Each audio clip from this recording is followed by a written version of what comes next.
In the far future, where wars are fought with the might of battle mechs, Without Question tells the tale of Kanji Chistu as he struggles to keep Clan Jade Falcon alive in the occupation zone his predecessor abandoned in her failed bid to conquer Terra. Though it's the sequel to Brian Young's award-winning novel A Question of Survival, Without Question serves as a perfect on-ramp for anyone interested in jumping into the Ill Clan era and the current battletech timeline. The new Khan of Clan Jade Falcon has to fight for the very soul of his clan and their stronghold of Sudaden as Clan Hell's Horses invade, and they experience attacks from within and without. With shocking twists and turns, the latest installment of the battletech mythos will have you hanging on by the edge of your seat. Releasing May 15th, Without Question is available for pre-order now, and you won't want to miss it.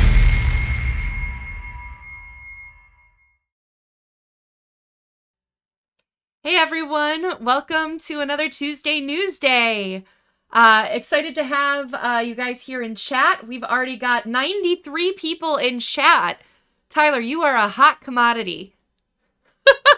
I'll take it. Just stop. You gotta stop saying it. I'm bad with compliments. That was a really fun commercial. We're going to start playing those each week and uploading them to YouTube as well.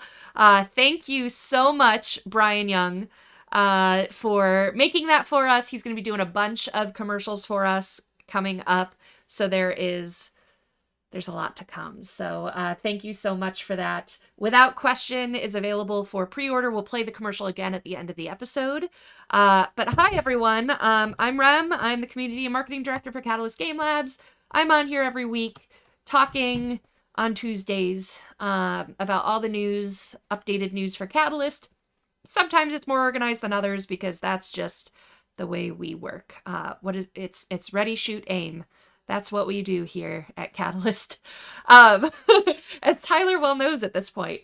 So Tyler, I'd love for you to give a little introduction. Who are you and how are you related to Catalyst? It's kind of crazy given how many times my name pops up on contracts between us, but my name is Tyler. I am the crowdfunding manager for most, if not all, things Catalyst, and as well as the Gen Con TV producer for our Twitch stream. Yeah. So Tyler works for me at Alternis Productions, and so it started with us managing a couple of campaigns for Catalyst, and then we kind of became the we just did a 6-contract agreement for the next year or two. So we have a lot coming up, not all of which we can talk about, but we're going to talk about everything we're allowed to talk about. So, and then Tyler, I know we've posted about it in the Discord server a couple of times when we've had interviews that feature people in the battletech space and community. But Tyler produces all that. He produces the interview show and gets that all coordinated.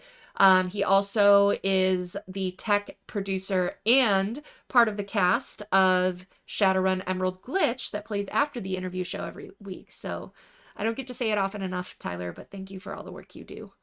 It's a lot. Stop it. I'll start blushing. I only get redder. from here. That's why your background's a little pinkish. You just blend in. It's the Homer Simpson fades into the bushes. So I also just saw the mustache, the legend, and amazing.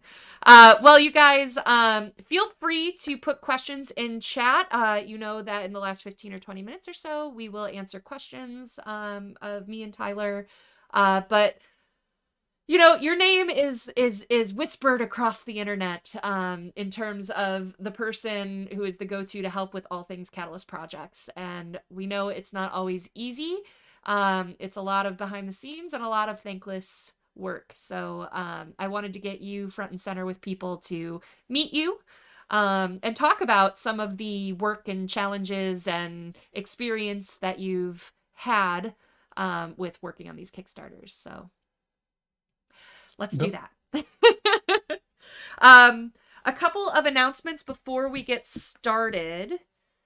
Let's see what I've got. So last night was the premiere of the new Shadowrun actual play, World of Shadows, on Six Sides of Gaming. The link is in the description, so you can head over and watch it there. Each episode is only about an hour long, and they're going to be Monday nights at, I guess, 8:30 p.m. Eastern. So that was a lot of fun. Great cast and great community and chat. There will also be a prize every single week. At minimum, we will be giving away an executive edition of Shadowrun's 6th World Core Rulebook. And that's the leatherette, the what I like to call the synth leather, fake leather version with the gold foil on it. So it's the fancy version. So every episode will have that as a giveaway. There were only 10 entries last night, so your shots are pretty good to win. Additionally, I know Foam Brain Games is one of the sponsors for the show, so they might be throwing in some things for dice trays and dice and stuff like that. So tune in and win. Turbo, this is not Jason. I said only expect Jason if I was allowed to announce something. I'm not allowed to announce it yet. Maybe next week. Day by day, day by day. Tyler's part of that conversation too, so. But what else do we have? We have Jennifer Brozek's Kickstarter is ending this Thursday. So that's the Dear Penpal Belgium 1980 Kickstarter. So you can get 24 letters in the mail over the course of a year and have something to look forward to in your mailbox. And Jennifer has written for both Shadowrun and Battletech. So great person to follow. Holostreets creator Vector Tridens has another week left on their aerial combat minis game. That takes place on hex maps. It's system agnostic, so that you can skin it for whatever game that you'd like. But it was designed by Shadowrun demo agents for riggers. So that's the inspiration, but not the limit to what you can do. That Kickstarter is also in the description. And finally, a new one. So a friend of Catalyst and prolific sci-fi fantasy writer Kevin J. Anderson has a Kickstarter launching on April 29th. So that's in 6 days? 6 days. If you don't know Kevin J. Anderson's name, he has written for Twilight Zone, X-Files, Star Wars, Dune. He's one of the screenwriter consultants for the movies. He's done so much. He has written over 180 books. And this Kickstarter is a collection of his earliest works that are including like his first writing from when he was like 8 years old on like pink paper. So you should check it out. The backer kit pre-launch page is in the description. The other thing I have for you guys is, and I got this 3 minutes before go live time, was a little update on Leviathans. We're going to still look through everything for a backer update, but here's the quote. I've been told the tabletop simulator will be done this week, so the update should have a link to it. So when we do get that update out, we should have a tabletop simulator link for you. Man, I can't talk today. Yesterday I was manic and I got so much done, and today I'm recovering from that. All right. Constant cycle. It's a constant cycle for sure. So, Tyler, I want to talk to you. I'm going to bring up my screen here so I can look at your pretty face. All right. So, how did you... This is so weird because I like know so many of your answers now, but some of them I won't, because you are way deeper into it than I am at this point. So, what was your first project working for Catalyst? The first one that I was able to actually build from bottom up was Overlords in Training. Nice. We had done some earlier work back before I was as involved as I am now with Mercenaries. But both me and Bree, who's also on the REM team, were just, running through messages at hundreds of them. But the first thing that I ever got to really work on, especially with Randall and Kenyon, was absolutely Overlords in Training, which was such a great introductory kind of into Catalyst. Awesome. Yeah, it's I know it's always a little hard because Kickstarters are such a cycle. And so you came when we were already fulfilling Edge Zone. And then I can't remember if there was anything. We had taken over cleanup of Sprawl Ops. So you've had to kind of adopt that. So you kind of got the end of the story for some of these instead of being there for the whole journey. So getting to see one from start to finish isn't as common. And a couple of these also, because you have so much work on your plate with Mercenaries, are being migrated off your plate. We have a couple of Kickstarters actually we'll talk about coming this summer. And because they're going to be fairly big ones, we didn't want Tyler to have to manage 2 big projects that were going at the same time, because that's just mean. Please no. But I want to kind of talk through some of the challenges, and we'll kind of take the projects one by one leading up to where we are now. Because there's a whole behind the scenes side to Kickstarter's crowdfunding fulfillment that people don't get to see, and it's, yeah, I'm excited to weigh in on some of this too. So for Edge Zone. Yes. So there's some story. We're gonna leave names out of this, but we had some frustrations with previous fulfillment in Kickstarters, so we tried to go with a new company.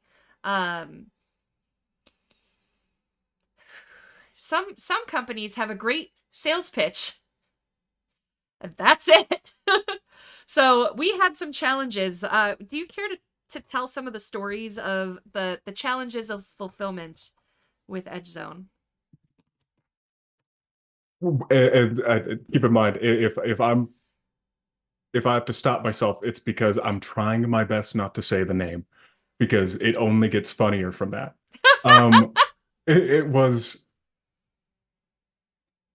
just with going through Edge Zone, it was a constant several week battle to get any requests in, to get any to actually get the order forms in. It would be bringing up one thing, getting that fixed, and then coming back to that same email thread, 3 days later, suddenly you see a message pop in and they need, 3 other things from you. You go ahead and fulfill that the same day, and then it's just a couple weeks later, and suddenly it's not even just one simple request anymore. Suddenly it's a whole list. It was so frustrating to have, like, it was so much back and forth where it's like, all you have to do is this, and then we do the thing, and then they'd be like, cool, now fix it by doing this and this and this and adjusting this and also this and also this and this.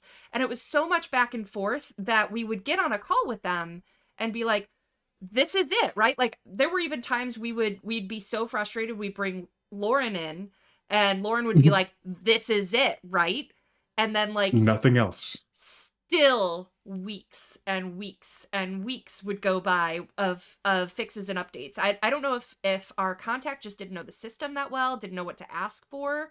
And that was just for US alone. International was that was a whole other ordeal. The international, I think, from my perspective, because I wasn't as deep into it as you. So from my perspective, it was... You don't have to brag. From my perspective, it was the hubs. We had a contact in China that was facilitating all the hubs, and what they would do, at least for Canada, I can't remember if this was for all of them. No, I remember. Okay, so for Canada alone, it was, hey, here's an outstanding invoice for last week. You need to pay it, and we're going to stop all work until you pay it. So we'd have to pay it immediately, and it would take a day or two to process. So then they would get 2 days of work done for the end of the week, and then the new week would start and be like, here is last week's invoice. So we had, like, they would work on it for 2 days a week because of the red tape. It was so infuriating. Gosh. Tell about Australia. Oh, are you talking about the hundreds of packages or however many that ended up just disappearing into thin air. Is that what Uh-huh. you're referring to? Uh-huh. Oh, yeah, no, it's just a cool little magic trick that they Yeah. pulled. It's fine though. So we have so many stories, guys. So Australia was the shipment to the hub. We were already done with this company. And so we wanted to work with a previous partner that was better. And so we asked them to intercept the shipment. So they go to intercept the shipment, and this initial company's like, "What shipment? Sorry, what?" Like, it was so infuriating. Gosh, not to mention we were told that they'd help us get through customs for Europe. They had our pallets, but because they weren't customs approved and no one was helping us facilitate that, Just locked up. it just locked up. So stuff was just sitting in inventory or sitting over there in the warehouse that they wouldn't touch. So finally, months later, we were like, we can't do it anymore. We're just going to fulfill from our original in-country, like domestic shipper is going to send, and which creates other issues because of that. And it was just a nightmare.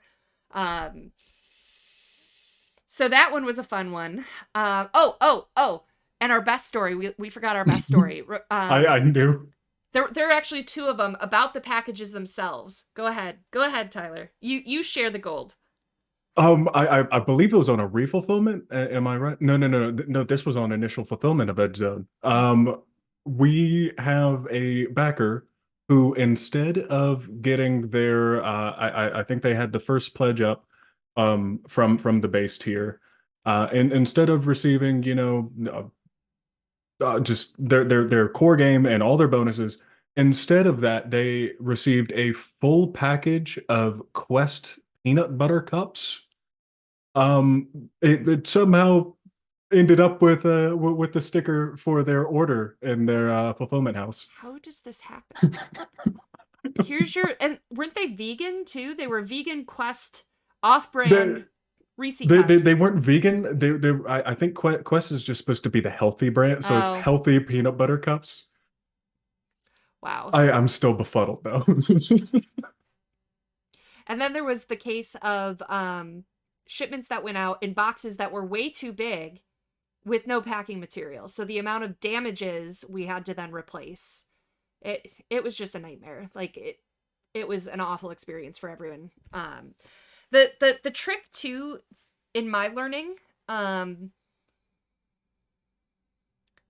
really believe in transparency. Like I'll tell all the dirty secrets and stuff like that, but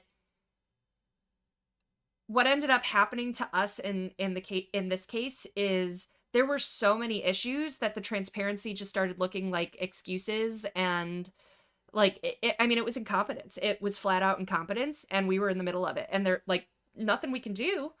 So it was just there was a point where,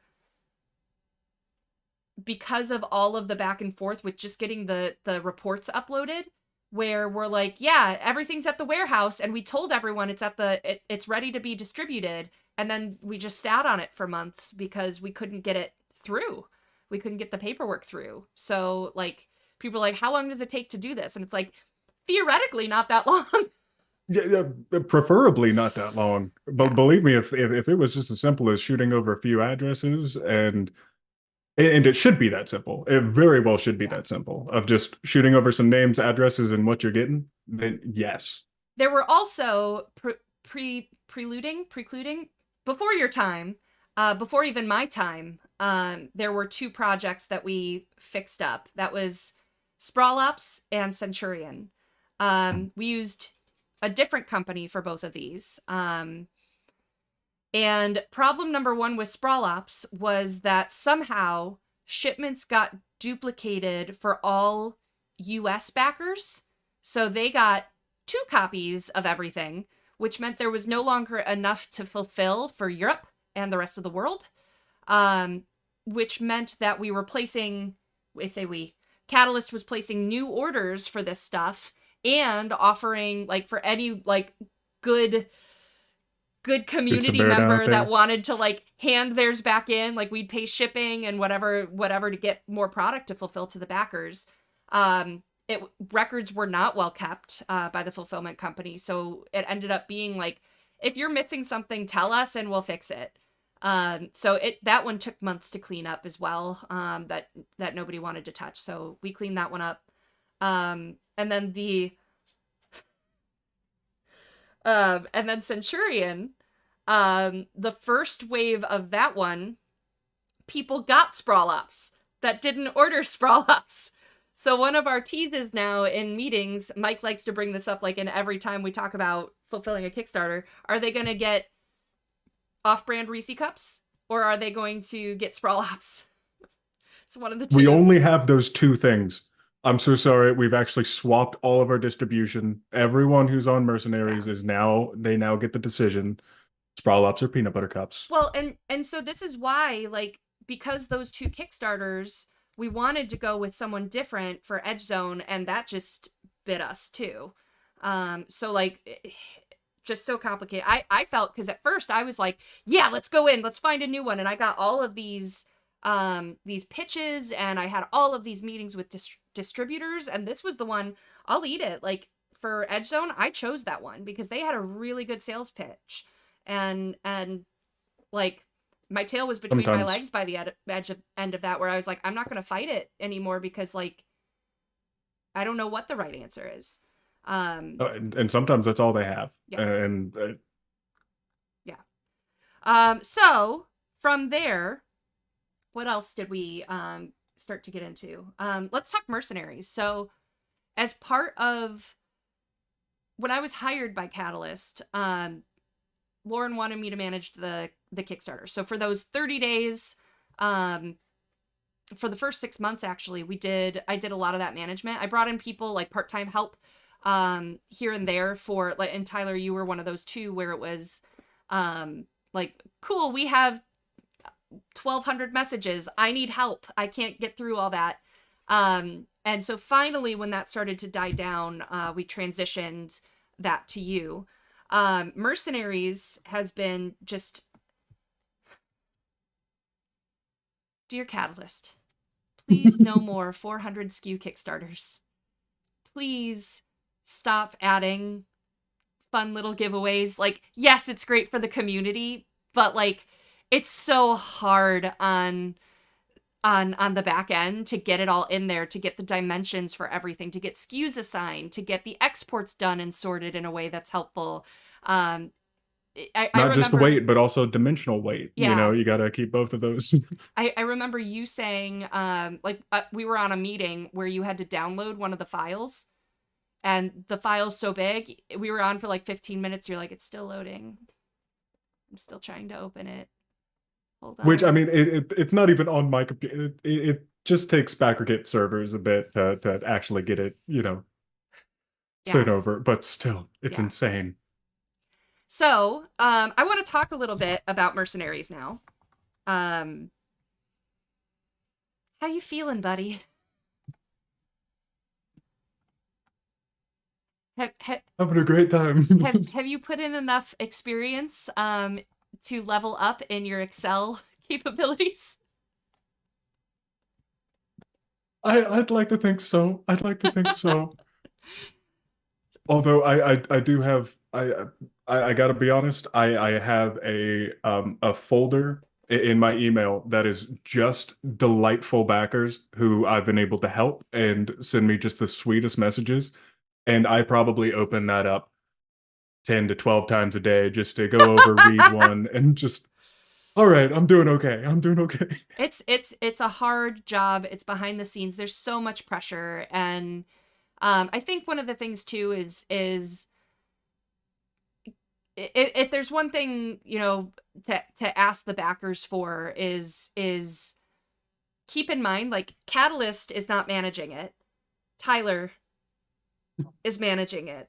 So it's his job to do the best he can with this and get it off his plate as fast as possible. So a lot of the frustration and concerns and stuff like that, totally understand, like, valid to have them, but keep in mind you're talking to a real person that's behind the scenes there, and that's our poor Tyler. But tell us a little bit about what you have been sifting through since we pulled all the initial shipping back. What are some of the, like, we found the Savannah's thing, which Right, by the which was way, Lauren said that was about 13% savings across all backers for the people that had that. So that's a pretty steep average there. But what have you found anything else that's been an anomaly that you've had to go back and forth with? recently, which I was able to actually tackle today, there was the backers who were in the tip jar that for some reason were receiving in our initial run, for some reason ended up getting shipping charges. But I was able to go ahead and get that tackled today. That should be sorted out in backer kit, so the next export that I pull shouldn't include that. And making sure to spot check as many as possible along the way without holding up too many things. Going into backer kit and sorting out this whole mess of SKUs has been a lot of back and forth with QML. We're not supposed to be. I figured that we can probably use the Yeah, given we've that talked about they're QML. They're our partner for this one.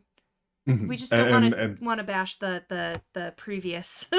no, that's fair. Well, At least just to talk up QML, they've been fantastic. They've been very transparent with us as far as everything that they need.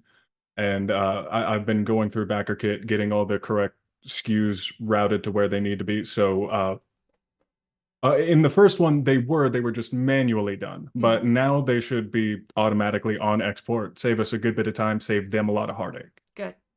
Um, Yeah, there's been so much, like, they've been very patient with, like, I know I've gotten on a couple of those calls and I've been like, all right, I found some anomalies and I want an explanation. Why is this one going up? Why is this one going down? Why is this one so much bigger than this? Things like that.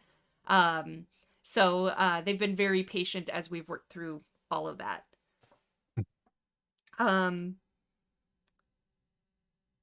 Sorry, I have a bunch of notes here and I can't remember what I've already said here. So, now I know Tyler, one of the things you've done, Tyler, is you've even like had me get on with you, as well and look at things where you're like, okay, I figured out most of this, but here's some where it's like, it seems like shipping is really high.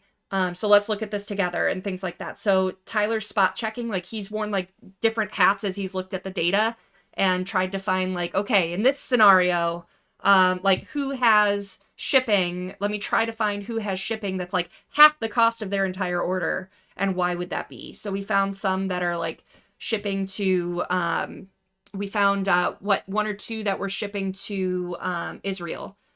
Well, yes. With the issues that are happening out there in the world right now, that's why. So it wasn't that the data in that case was wrong. It was that, hey, the world sucks right now, and that's where that's why. Any other tidbits that you can let us peek behind the curtain and get some, what did you find, or how have you sorted the data, or like any other info? I don't believe so. We've been doing our best to me, Lauren, and yourself have all been trying to figure out exactly what we can do to make sure that we stand by all of the backers, whether that be the old heads that love this property and have gotten thousands of dollars worth of stuff, and also the people who are just now finding out about it, and have gotten these smaller orders that may not be as efficient as some of the larger orders, but we are still trying to do our best to stand by them and make sure that nobody is left with a bad taste in their mouth. Yeah.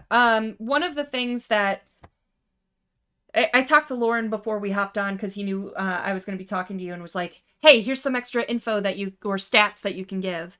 A couple of things from Lauren to the community specifically is Tyler and I have been given a budget where, like, even once shipping costs come out, like, we cannot look at 25,000 orders one at a time. QML can't do that. We can't do that. There could still be anomalies that we haven't found. But he has given us a budget to try to lessen that lift on an individual. So we're able to kind of make that call if we get someone that points something out. Additionally, for not only do we have that budget, which will help international backers in particular, is kind of what I'm earmarking that for. Yes, it can help US as well, but he also is willing to do, my notes suck, to do a gift code to the online store. We know that shipping is hard for international. That's why I'm like, this could be an alternative for domestic. But we could, instead of fixing those prices, or like if you think something's a little high, we could give you like a discount code or a discount cost on your future orders from the online store. So it could be like, hey, I can save you, I'm gonna make up numbers here, but I can save you $50 off shipping today, or I can give you $200 on the online store. What do you want to do? So he's given us like the ability to up that. Anything else I'm missing? I've still got more notes, but I don't want to cut you off. You're the star of the show. You've been doing all the work. No. I think I made all the points that I had. Okay. Just doing our best to stand by the backers. Another anomaly that we found that Lauren told me about is there was something weird that you guys found with Australia. I don't have much details on that. Do you know about that one? Just some rather, I believe that was just some higher shipping charges that came through on a handful of orders. Okay. But that, I believe that was fixed by QML's last pass through. Yeah, he said it was fixed. And it was something that was an error in the data. And something else that was an error in the data he mentioned as well was that there was some UK shipping prices were being applied to Norway and Iceland, which has their own shipping. So that was something else that we found that was wrong, that was adjusted. So there was like all kinds of little weird stuff that came up as we did this deep dive. Which now both are in. Both the regular list, not including the regions near and around the UK, and the both exports are out. Cool. Is what I'm trying to say. I stutter a lot, just in case, anybody needs to know. He also said, and we'll see if you agree with this, we're expecting fresh uploads by the end of this week. Fresh uploads before the end of this week. Cool. Preferably. Although I have also our contact over at BackerKit is absolutely amazing. Love him. I haven't heard anything back today. Since getting those over to him both last night and this morning, but that is something else that will be included in an update, or you will just see them on your BackerKit accounts. Mm-hmm. And slowly, one by one, just because other people say that they have seen it doesn't mean that we missed yours. It means that yours is coming. Yeah. One of the things too that came up, so I did a spot check on Discord when we got the new data set last week. And we went through 77 prices, and they all went down as I just spot checked everyone, except for one. And I found out the reason why was because the dimensions of the Savannah's battle mat that was it was like the dimensions the incorrect dimensional weight. It had the same as a BFM or an actual battle mat instead of a map pack. Right. So once that was changed, that did change the shipping weight, because everything is done by dimension and dimensional weight. So if that was the only change that was to be made on someone's order, it could have been because of the way they box all of the items into one box. Then it may have meant that now they need a separate box, so you're getting a separate box of shipping instead of. So there's all kinds of that stuff. So that's one possible explanation if you do see if you are, excuse me, one of the few that sees it go up for some reason. But I don't think really that's going to happen to the majority, and especially with additional findings and discounts applied. Catalyst did some additional discount spending. So Lauren did take some weight off that for everyone. But expect uploads by the end of the week. At this point, QML's goal is to be shipping by the end of May or early June. So as of right now, that is still an achievable goal. The majority of merch has made it to the hubs. So all plastic and rules are there. It's just some of the ancillary stuff like dice and patches and stuff like that we're still waiting on to arrive to be ready to fulfill. So far, everything is on track. Thanks, Tyler. Thanks for everything you do. Thanks for... It's no problem. Thanks to you and CJ for getting through several hundred messages after the shipping happened last week and or 2 weeks ago. A lot of that is CJ. So much of this has just been spreadsheet work and going on deep dives and orders. CJ has been saving my life. CJ, for those who don't know, is our new customer support person that's been helping get those numbers down that we've been talking about for a couple months now for support tickets. So anytime you email store@catalystgamelabs.com, that goes to him. And he's been helping get those down. So we started, when CJ started, there were like 1,900 that were past due, and we're down to, I think, the 600s, and he's gotten some of the harder ones to solve. So it's a little slower to fix on some of those, but thank you. Shout out to CJ. All right, so let's talk about upcoming projects, Tyler. Absolutely. I'm going to let you lead on that just because I need to make sure that I don't accidentally bring up something I'm not supposed to. We have 3 we're allowed to talk about. So I think in order of operations would be Snoop Cereals, which is right. Get in the game. So Snoop Dogg and Master P, we have a contract with them, if you haven't heard. And they're producing a board game based off of Snoop's cereal contract. So it's like cute little basketball game, cartoon figures, and that's being skinned for a card game. So any details you have on that for us, Tyler? Other than the art, and I was able to take a look at the rules, and I took a look at the art, even when I hadn't uploaded it for myself in TTS, not public, sorry. But after playing around with it and all the tiles with the cute little artwork, I absolutely love it. And it's a little bit more involved than what I thought, but it's still like a beautiful little simple game. Mm-hmm. And also, I'm falling in love with each iteration of this artwork as it keeps on getting more refined. I think y'all will all love it. I'm gonna go look real quick while you're gushing about for the pins, because we do have a backer kit link for it. There's not much info in there yet, as we're still getting art and assets and building the story and everything. Catalyst. See if it's pinned over there, or shoot it to me if you have it, Tyler, and we'll put it in chat. Ah, I found it. Haha. Oh, perfect. Visit site.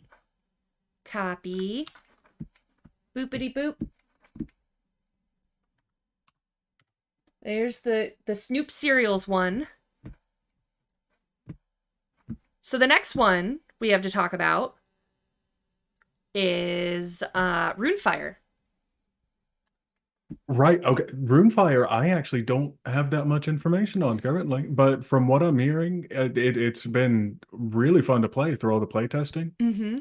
It's moving remarkably fast, to the point that like it's gonna be ready to go before we're ready to launch it on Kickstarter, because we've set some boundaries about we need 3 months notice to launch a Kickstarter. So like it is April 23rd, so there's no more like end of May, No. That's not what we're gonna do here to our staff. Let's just load up all 6 of the Kickstarters and launch them all at once concurrently. Let's just. So that one's coming. Probably our guest right now is August or September for Runefire. There's not much art assets that we've been given yet. Like, the game is mostly developed and in approvals and stuff like that. That's been moving fast. And then once the system and all the choices and everything are made, then I'm sure we're just going to get like a dump of art assets. So it's going to be a lot when that comes. So you'll be we'll have to talk and see when the dates kind of drop. What is going to be too much for overlap for you. So we'll have to figure out if you'll be the one running Runefire or not. And then the last one is Voltron.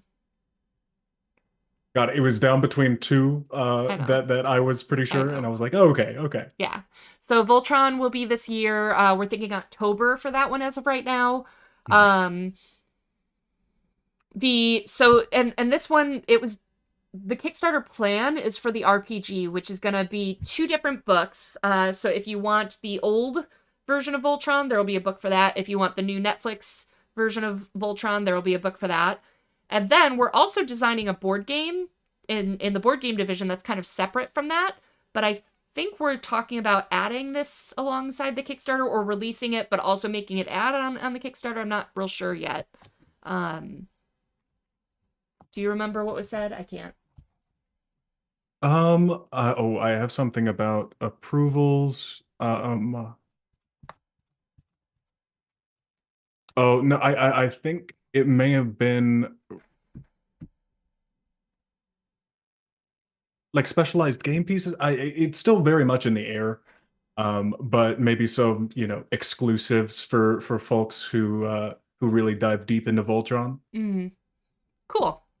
So that's the game plan for what's coming. We haven't gotten a ton of assets to start building these out yet. But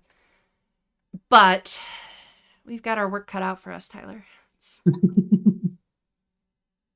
Whew, we're keeping you busy. It is nice to, and one of the things that like I've been trying to focus on too is like when this stuff comes up with Mercenaries, like we've said before that Mercenaries sucks all the oxygen out of the room. So I know you've been putting a ton of time into those, which means less time for the other Kickstarters, but I've been trying to throw you a little more support, whether that's CJ or someone else in terms of staying caught up with some of this stuff. So, yeah. No, and with how much time it takes up, I am so incredibly grateful for that support. Good. I could only say thank you for everyone who's helping out. Aw. Awesome. Teamwork. All right. Are you ready to get to questions, Tyler? I'm scared. I haven't seen any of the questions pop, I've had my window half closed, so I'm scared because I haven't been able to see them yet. But yeah, go ahead. Awesome. Update. This is from MadCat352. Is there an update on the release of the Star League Command Lance? I'm pretty sure that is one of the ones that has made it to the warehouse now, which means that we're just assigning street dates and working with PSI on that. So we have to make sell sheets for them, decide on a street date, get it out there. It's usually going to be a pretty fast turnaround, which I'm glad we're not sitting on merchandise, but it'd be great to, be able to market this before release. It's okay. I'm not bitter. So coming very, very, very, very soon. Same with the land packs. I'm not sure if Davian is in the warehouse yet, but I know that the Urban Mech land packs are. So same answer for that. I'd have to check the inventory sheet on Davian. I'm looking for a street date for Davian 2 because I'm planning on having Josh Perrion on the show. After we're able to get that street date so that we can market with him. Oh man, lots of the same question. Daniel Isburner, did I miss the Mercenaries shipping update? Yes, we talked about that. We are still on track for end of May, early June at this time. Boop. What else? Update on the outstanding digital items from the Clan Invasion Kickstarter from Neon Wolf.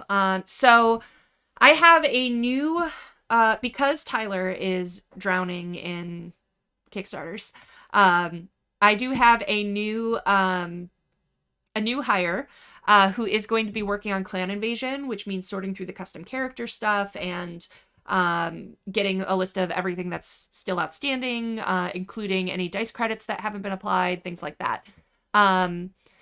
He just started last week, so I let him have the first week to get his feet under him, so we'll be working on that this week. I have been very pushy in meetings recently about like, hey guys, Den of Wolves, like seriously, we need to move on this. And I believe we did talk about it at KarinskyCon, and I believe that Lauren's gonna be filling in what he's done so far with Michael, because they're co-writing it, Michael Stackpole, and Michael's gonna finish it. So I know that like it is being moved forward, but apparently there are some issues with I think the storyline or something like that makes it very complicated, and you have to think about the repercussions of the future and everything else that comes with that. So they're trying to like work on that together. Let's see. James Sutton, any news on the Ill Clan Volume 2 TRO? No. I do not have that news. We had Ray on last week. That would have been a great question for him, but I'll have to circle back on that one. Leviathans, Isengate. Will the Leviathans rulebook excerpt also be in the next update? Yes, we do have that. And that is ready to go. We just wanted more info to be able, we didn't want to just be like, okay, here's this little excerpt.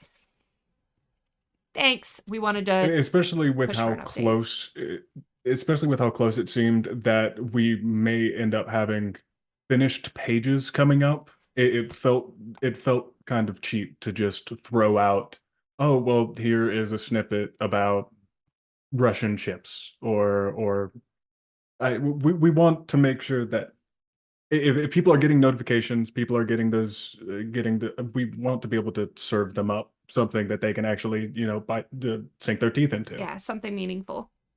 Mm-hmm. Let's see. So look for a backer update soon. It sounded, based on Bryn's info, like, again, that tabletop simulator would be done by the end of the week. So, but until we have a link, I don't really want to send that backer update. So we'll be waiting on that. For Shadowrun, JOK, is the giveaway open worldwide for 6 Sides of Gaming? Yeah, we'll ship it internationally too. So, that's totally fine. I think our winner last night actually was in Canada, so, which is where 6 Sides is. Let's see. Neon Wolf, is the Centurion Kickstarter considered complete, or is there still outstanding updates? It is considered complete. Occasionally, it's kind of like Sprawl Ops at this point, where we check it like once a month to see like, okay, has anybody reached out? Is anyone still missing something that didn't see that this was closing out, or anything like that? But it is considered closed at this point. There have been stragglers, and if I've been able to respond to you, or if the story email has been able to respond to you, we are still pushing those through to our fulfillment house, and you'll be seeing notifications. We're kind of making the jump now with Tyler's schedule, and with some of these projects wrapping up. So, Sprawl Ops, Centurion, and Edge Zone is fulfilled. They are fulfilled. Now, are there still a couple outlying issues? Yes, but those are going to go to CJ at customer support, instead of being on Tyler's plate for week after week after week to look at when he has the modern Kickstarters to do. So they are officially closed for Tyler. Let's see. From Phoenix Risen, how are the Kickstarter stretch goal rewards determined? Are these just extras or things already in the works that get a little nudge? Both? My experience with the Mercenaries stretch goals was we had enough planned for like 2.5 million or something like that, and that was it. So I had to drive to Adepticon last year because Randall and Lauren were stuck on stream. And every 5 minutes they were off of stream, be like, we need stretch goals, give us more. Which is why, if you remember, there was a gap between when we were able to announce, like, we were breaking stretch goals that, like, we announced retroactively. So some of those were brand new ideas, like the cookbook. There were others that were already, like, Somerset Strikers was like 75% done. And so, like, I remember, like, huddling in the hallway with Randall, Lauren, Ray, and maybe a couple of other people. And they were like, should we do Somerset? Should we push to finish that? Can we push to finish that? Because one of the challenges with a Kickstarter this big, everything for minis except Somerset Strikers was already designed because they wanted to be able to fulfill this in a year. If we add more force packs, if we add more designs, that slows the entire timeline down and pushes it out. So they had to be very careful about those choices. But a lot of the stuff, the dice were within the last 48 hours of the Kickstarter. That was a decision made. No comment. Is there a chance that the regional distributors that you use for the Mercenaries Kickstarter could in the future also distribute regular CGL store items? Not necessarily. Now, this is kind of a two-part answer. Some of these agencies are just fulfillment. They don't do warehousing, so there's nowhere to store product when it's done. Warehousing fees are very expensive. That is a piece of it. And I know that I don't know who we are looking at in each of the regions, but since Gen Con, we have a part-time salesperson that has worked with PSI for years and knows the industry, knows international fulfillment. He's Canadian. And he's been working to move this forward with and for us. But there is a lot of red tape. We need, I don't even know what the official words are for it, but it's like, we need to register for VAT, like, as a VAT entity. And there is lots of paperwork for that and lots of back and forth. I know last week, our accountant actually reached out to me and was like, hey, please, pretty please, can you, like, get me a list of all backers for the UK? Because they want to know what kind of volume we're looking at. But it was an urgent request to get that done, because you're always pushing with the governments as you're working with this for timelines and deadlines and stuff like that. So I know it's taking longer than any of us would like, but it is moving and there is a sense of urgency to it. But we're following each of the red tape items that we have. Let's see. Neon Wolf, any plans to post text summaries of Tuesday Newsday on any of the social media channels for folks that don't have time or desire to watch a live stream? I would love to. Honestly, what I need is a producer for the show, because right now it's just me running tech and doing this. I did pull CJ in to do the video edits and the timestamps for me, but he has customer service stuff to do. So we just don't have time or capacity for someone to go, like, transcribe notes and do all the things after the fact. So I would love to, but at this time we do not have the spell slots for it. So yes, in the future, but I don't know when. Brian Young, how much of a struggle is the canon character spreadsheet?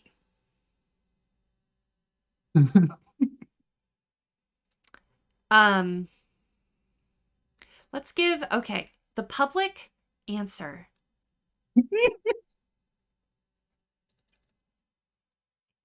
There were the best of intentions. There was the poorest of execution. There are so many spreadsheets, and it was massive. Thousands. And not only were there just thousands of backers, then there were thousands in the Pledge Manager, which the Pledge Manager CrowdOx was bought by BackerKit, so no longer exists. So I have to ask for that kind of stuff. In addition to that, So we have a Kickstarter list, we have the backer kit list, we have the well-intentioned and terrible idea of the Google survey, which asked way too many questions and gave way too much. It gave way too too much much. superfluous data to actually be able to parse through Like, whatsoever. People wrote us their own novels as backstories, like in terms of, and it's just to implement that in the constraints that we have is too hard. There have been like 400 that have been worked on by fiction and source books and stuff like that. So then that's another list or several lists, because there's the fiction department, there's the battletech department. So like there's all of these lists of where is all of this and what is the relevant information and what have we done versus what haven't we done. And it is a web. I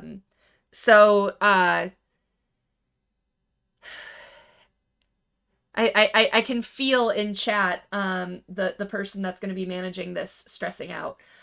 So it is, we're going to take a look at it. We do have a data expert that is looking at it as well. However, like the more I am learning about this problem, the more I'm thinking that we're probably gonna, in all honesty, in all transparency, have to light it on fire and start over. So we'll have the ones that are finished. We'll have that list. And then we'll probably have to do like a separate Google survey that has all the questions and send that out, just so it's all in one place. And this is the record of file. But I'm not quite ready to pull the plug on everything that we have yet, until we get a final review.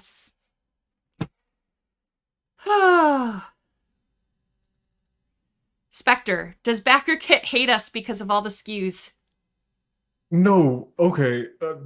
Our contact is such an amazing person, and I probably he may hate me a little bit. I'm not completely sure, but I at least a dozen times a day I'm shooting off another email to him about a completely unrelated to the last message email that is just, oh, I need to break your entire system for like the next 2 hours. Is that okay? Can we do that? And he's always just like, yeah, no, have at it. Yeah, one of the examples for you guys is I know the anxiety of seeing those shipping prices in there for everyone, and I knew it was going to take time for the whole QML like to get a re-export and re-quote and then spot check and everything that goes with that. So we asked them to zero that out, zero those shipping costs out. And that took hours of his time. And I felt awful asking for that, but I was like, this is the anxiety of 25,000 people. I think we need to do it. And he's just been so patient with us. Tyler might hate us for all the SKUs, but No, it's fine. It's all good. We were able to work through it. You asked me that a week ago, and yes. Jose Suarez says, I paid the shipping in full for the regimental. When will I see a refund for the overcharges? We're looking for after those get re-estimated, or rather they have already been re-estimated. Whenever those hit your account, whatever is left over for those who aren't, some people aren't going to be, if they didn't have an initial one in the last set, then in this upcoming one, you still will not have that for about another week or so, because we have a fresh export, including all of the people who filled out their addresses late or later than our initial export over to QML. We will be getting those within the next week following this upload. But for any amount that was over, we will be refunding those. Cool. Let's see. Dana Robinson. The Snoop Cereals game seems to have a somewhat different audience than most of the CGL stuff. What is the marketing plan to bring in new eyes and audience in for the Kickstarter? This has been a hot topic in the Catalyst Director chat this week. So it's Sorry, I saw another question and my ADHD brain spiraled. So we have been looking into, Snoop and Master P and their whole public relations team and everything. They have an audience already. Like, we have no idea. This hasn't been done before in the industry like this. So we don't know what to expect. Is his audience going to see it and go like, ew, gross, no, don't want that? Or is this going to be a whole new influx into gaming and Catalyst following and stuff like that? So it's kind of combining the two. So we want to market to our existing base for board games that would be interested in card games and stuff like that, where it's like, hey, I like card games and I like board games. Huh, Snoop, that's cool. Like, I'll check that out. Versus the opposite, where it's like, I'm a super fan, and now I'm being brought into this, and there's also the brand and the cereals marketing avenues to go. So there's a lot of work to be done, and their press team and their contacts have been phenomenal to work with so far. They're like, yes, what do you need? So it's been pretty great. I'm excited to see what this does, because this is really a test, and it could lead to a whole lot more. Good question. I know we're at time here, and there's still some more questions. Oh my goodness, there's just so much. But I think we are going to have to call it. If you do have additional questions, Tyler, maybe we can do this again in a few weeks or something like that to bring you back and get more questions answered. Once we have more answers, we all have more answers because of shipping being determined. So thank you guys. Absolutely. Thank you, viewers, so much for joining us. Thank you, Tyler, for taking time out of your day. You have to, because you work for me and I told you to, to come talk to us. Love you. It's okay. I do like being on streams. It's okay. Yeah. Tyler does a great job for the interview show. Whenever I can't be on, he runs and plays hosts. So follow Tyler, become a fan. I'm a super fan of Tyler. And we're going to play that without question commercial one more time before we go. But we'll see you next week on Tuesday Newsday. Bye, guys. In the far future, where wars are fought with the might of battle mechs, Without Question tells the tale of Kanji Chistu as he struggles to keep Clan Jade Falcon alive in the occupation zone his predecessor abandoned in her failed bid to conquer Terra. Though it's a sequel to Brian Young's award-winning novel A Question of Survival, Without Question serves as a perfect on-ramp for anyone interested in jumping into the Ill Clan era and the current battletech timeline. The new Khan of Clan Jade Falcon has to fight for the very soul of his clan and their stronghold of Sudaten as Clan Hell's horses invade, and they experience attacks from within and without. With shocking twists and turns, the latest installment of the battletech mythos will have you hanging on by the edge of your seat. Releasing May 15th, Without Question is available for pre-order now, and you won't want to miss it.